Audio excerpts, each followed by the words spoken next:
भक्तों, सतयुग में मांधाता नामक एक चक्रवर्ती सम्राट राजा अवधपुरी में राज करते थे।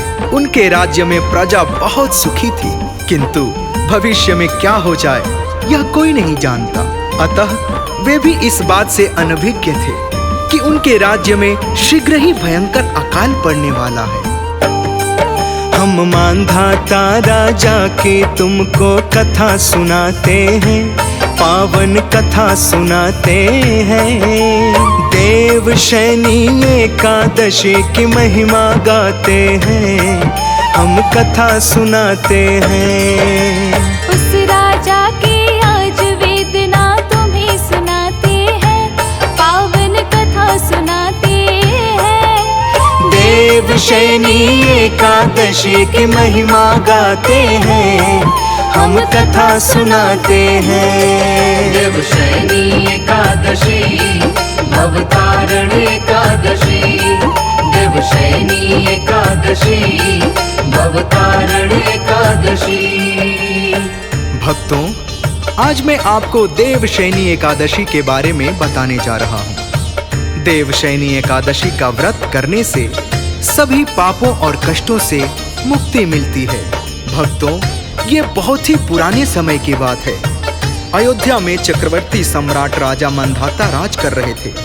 एक बार बहुत भयंकर अकाल पड़ गया। कई वर्षों तक बारिश की एक भी बूंद नहीं गिरी। तो आइए इस कथा के माध्यम से हम आपको आगे बताते हैं।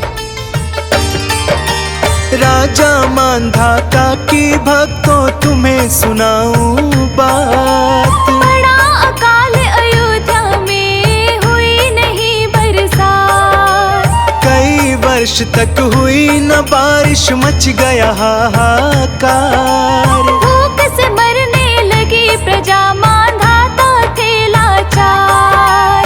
त्राहि त्राहि होने लगी थी, भूख मिटे ना प्यास। आता जाता बिन बादल के अवध में चातुर्मास। सोच में पड़ गए मांधाता, अब कौन सा करूं पाए। एक बार भी अयोध्या में बारिश तो हो जाए।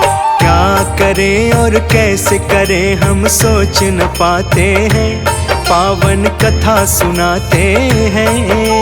देवशयनी एकादशी की महिमा गाते हैं, हम कथा सुनाते हैं। देवशयनी एकादशी भवतारण एकादशी, देवशयनी एकादशी भवतारण एकादशी। पूरे राज्य में त्राहि त्राहि हो रही थी। प्रजा, पशु, पक्षी और समस्त जीव जंतु संकट में थे। भूख प्यास से सभी बेहाल हो गए थे। राजा मांधाता को कुछ समझ नहीं आ रहा था कि आखिर करूं क्या। अकाल के कारण राज्य में पूजा पाठ, हवन, यज्ञ सब बंद हो चुका था। राजा मांधाता काफी चिंतित थे। एक दिन मांधाता वन के रास्ते महर्षि अंगिरा के आश्रम की ओर प्रस्थान करते हैं। आगे सुनिए। पैदल पथ चलते हैं, राजा होके बड़ा उदास। चलते चलते पहुँच गए श्री अंगिरा ऋषि के पास। पहले किए वो चरण वंदना, फिर बैठे महाराज। राजा बड़े मायूस थे और ना निकले मुख से आवाज। बोले महर्षि राजा से कुछ बतलाओ राजन। क्यों चिंता में पड़ी हो, इतना बतला दो कारण। अयोध्या में क्या कोई भारी संकट छाया। हे राजा क्या बात है, क्यों तेरा चेहरा मुरझाया। फिर क्या बोले मांधाता, हम तुम्हें बताते हैं, पावन कथा सुनाते हैं। देवशयनी एकादशी की महिमा गाते हैं, हम कथा सुनाते हैं। देवशयनी एकादशी भवतारण एकादशी, देवशयनी एकादशी भव भवतारण एकादशी। मांधाता शरणागत होकर के बोले, हे ऋषि महाराज, आप सच में सर्वोत्तम और श्रेष्ठ हैं। ऋषि महाराज, आज मैं आपकी शरण में आया हूँ। मुझे पता है कि मेरे कष्टों का निदान आप ही कर सकते हैं। मेरे राज्य में भयंकर अकाल पड़ गया है। प्रजा, पशु पक्षी सभी जीवों के प्राण संकट में हैं। मेरी प्रजा मुझको ही दोषी मान रही है। प्रजा का कहना है, राजा के पापों का फल हमें भुगतना पड़ रहा है। ऋषि महाराज, सच तो ये है कि ऐसा पाप मैं कभी सपनों में भी नहीं कर सकता हूँ। प्रजा मेरी मुझ पे ही सब लगाए रही आरोप। हे ऋषि महाराज जी, मैं तो बिल्कुल हूँ निर्दोष। कभी कोई ना पाप किया और नहीं किया अपराध। सुख संताप में सारी प्रजा का दिया हमेशा साथ। दिव्य दृष्टि से देख के ऋषि महाराज बताओ आप। अनजाने में या फिर भूल से हुआ कि मुझसे पाप। पड़ा अकाल अवध में, कैसे क्या होगा कारण। संकट में है जीवन सबका, बोलो किस कारण। कृपा करो हे ऋषि राज, हम शीश झुकाते हैं, पावन कथा सुनाते हैं। देवशयनी एकादशी की महिमा गाते हैं, हम कथा सुनाते हैं। देवशयनी एकादशी, भवतारण एकादशी। देवशयनी एकादशी, भवतारण एकादशी। मांधाता की श्रद्धा भाव से विनती सुनने के बाद ऋषि जी कहते हैं, हे राजन, ये चारों कालों में प्रथम काल सतयुग चल रहा है। इस युग में हवन, यज्ञ करना, वेद पढ़ना और जप तप करना सिर्फ और सिर्फ ब्राह्मणों के लिए ही मान्य है। यदि ब्राह्मण के अलावा कोई और करेगा तो उसका परिणाम गलत होगा। राजन, आपके राज्य में एक शूद्र कठिन तपस्या कर रहा है।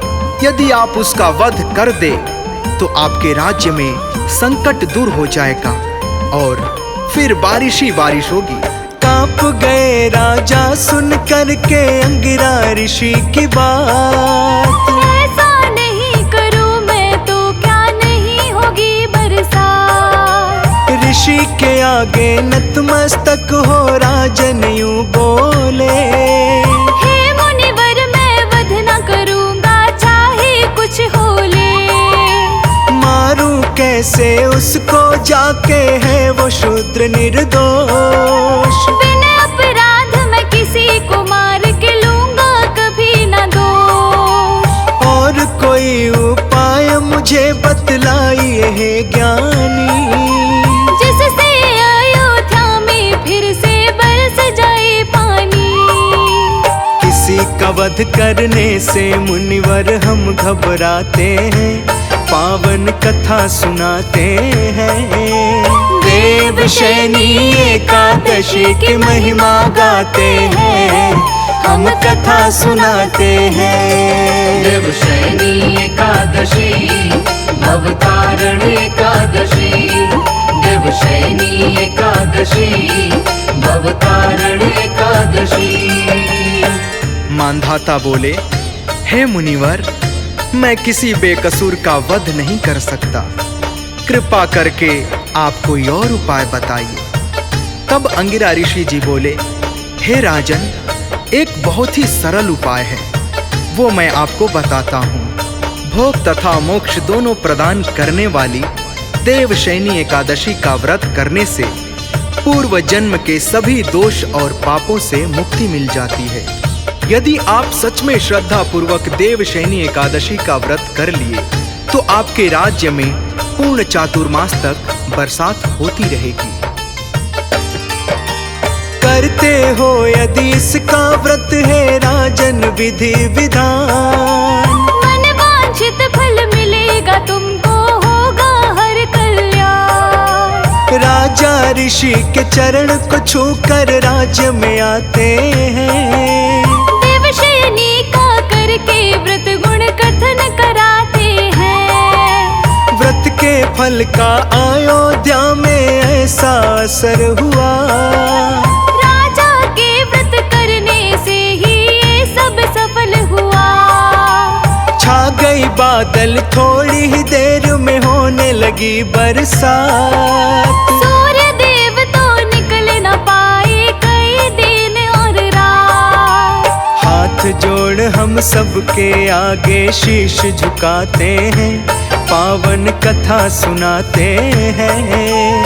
देवशयनी एकादशी की महिमा गाते हैं, हम कथा सुनाते हैं। देवशयनी एकादशी भवतारण एकादशी। देवशयनी एकादशी भवतारण एकादशी। भक्तों, सतयुग में मांधाता नामक एक चक्रवर्ती सम्राट राजा अवधपुरी में राज करते थे। उनके राज्य में प्रजा बहुत सुखी थी, किंतु भविष्य में क्या हो जाए यह कोई नहीं जानता। अतः वे भी इस बात से अनभिज्ञ थे कि उनके राज्य में शीघ्र ही भयंकर अकाल पड़ने वाला है। हम मांधाता राजा की तुमको कथा सुनाते हैं, पावन कथा सुनाते हैं। देवशयनी एकादशी की महिमा गाते हैं, हम कथा सुनाते हैं। उस राजा के आज वेदना तुम्हें सुनाते हैं, पावन कथा सुनाते हैं। देवशयनी एकादशी की महिमा गाते हैं, हम कथा सुनाते हैं। देवशयनी एकादशी भवतारण एकादशी। देवशयनी एकादशी भवतारण एकादशी। भक्तों, आज मैं आपको देवशयनी एकादशी के बारे में बताने जा रहा हूँ।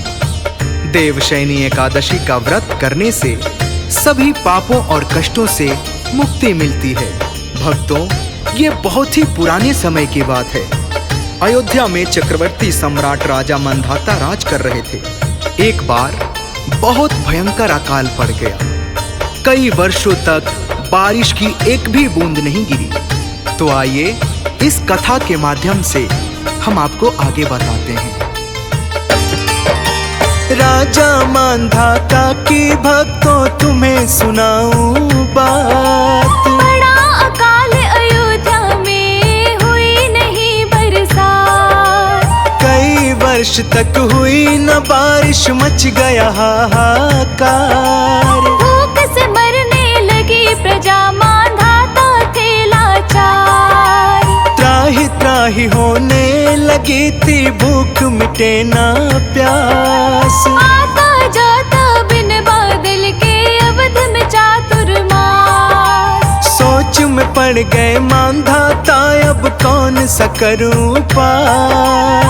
एक बार भी अयोध्या में बारिश तो हो जाए। क्या करें और कैसे करें हम सोच न पाते हैं, पावन कथा सुनाते हैं। देवशयनी एकादशी की महिमा गाते हैं, हम कथा सुनाते हैं। देवशयनी एकादशी भवतारण एकादशी। देवशयनी एकादशी भवतारण एकादशी। पूरे राज्य में त्राहि त्राहि हो रही थी। प्रजा, पशु, पक्षी और समस्त जीव जंतु संकट में थे। भूख प्यास से सभी बेहाल हो गए थे। राजा मांधाता को कुछ समझ नहीं आ रहा था कि आखिर करूं क्या।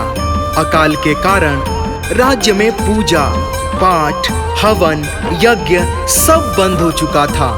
राजा मांधाता काफी चिंतित थे। एक दिन मांधाता वन के रास्ते महर्षि अंगिरा के आश्रम की ओर प्रस्थान करते हैं। आगे सुनिए। पैदल पैदल पथ चलते हैं राजा होके बड़ा उदास। चलते चलते पहुँच गए श्री अंगिरा ऋषि के पास। पहले किए वो चरण वंदना फिर बैठे महाराज। राजा बड़े मायूस थे और ना निकले मुख से आवाज। बोले महर्षि राजा से कुछ बतलाओ राजन। क्यों चिंता में पड़े हो इतना बतला दो कारण। अयोध्या में क्या कोई भारी संकट छाया। हे राजा क्या बात है क्यों तेरा चेहरा मुरझाया। फिर क्या बोले मांधाता हम तुम्हें बताते हैं, पावन कथा सुनाते हैं।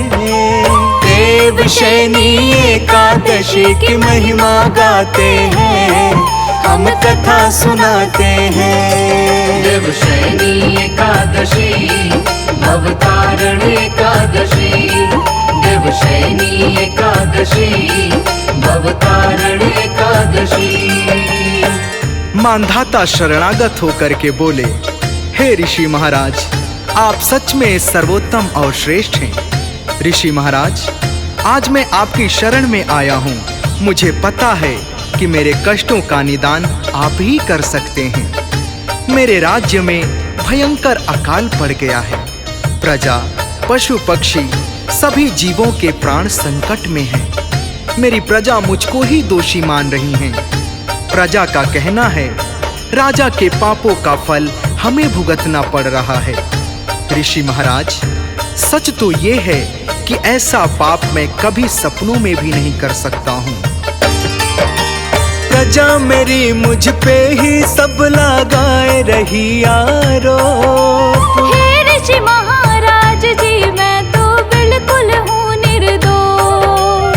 कभी कोई ना पाप किया और नहीं किया अपराध। सुख संताप में सारी प्रजा का दिया हमेशा साथ। दिव्य दृष्टि से देख के ऋषि महाराज बताओ आप। अनजाने में या फिर भूल से हुआ क्या मुझसे पाप। पड़ा अकाल अवध में कैसे क्या होगा कारण।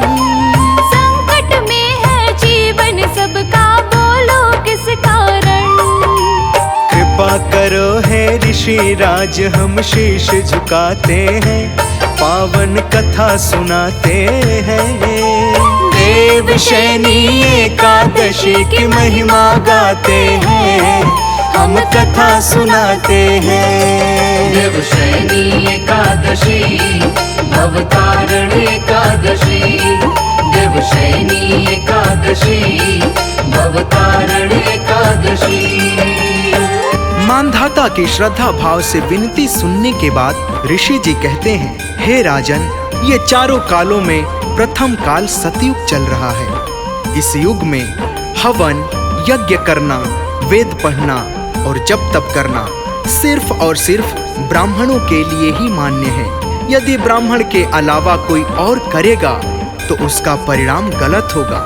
राजन, आपके राज्य में एक शूद्र कठिन तपस्या कर रहा है। यदि आप उसका वध कर दे तो आपके राज्य में संकट दूर हो जाएगा और फिर बारिश ही बारिश होगी। कांप गए राजा सुन कर के अंगिरा ऋषि की बात। ऐसा नहीं करूं मैं तो क्या नहीं होगी बरसात। ऋषि के आगे नतमस्तक हो राजन यूं बोले, हे मुनिवर, मैं वध न करूंगा चाहे कुछ हो ले।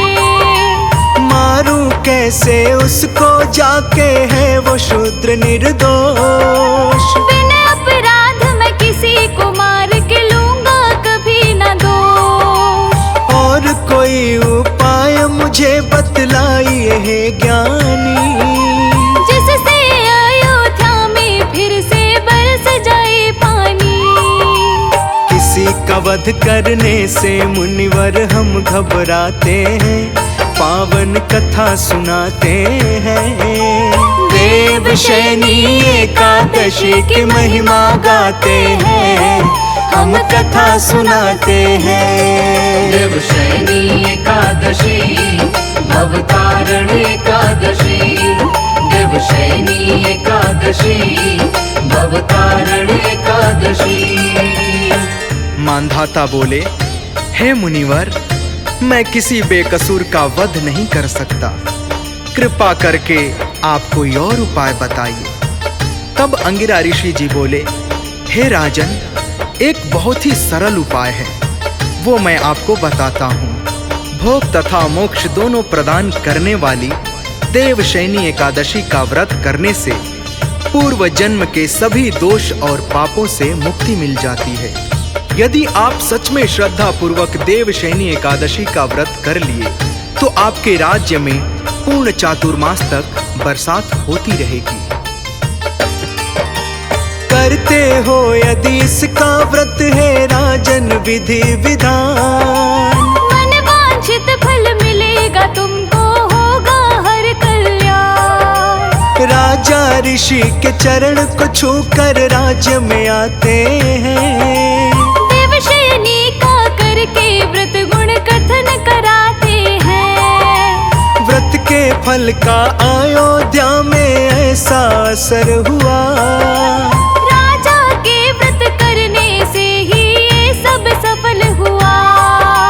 छा गई बादल, थोड़ी ही देर में होने लगी बरसात। सूर्य देव तो निकल न पाए कई दिन और रात। हाथ जोड़ हम सबके आगे शीश झुकाते हैं, पावन कथा सुनाते हैं। देवशयनी एकादशी की महिमा गाते हैं, हम कथा सुनाते हैं। देवशयनी एकादशी भवतारण एकादशी, देवशयनी एकादशी भवतारण एकादशी।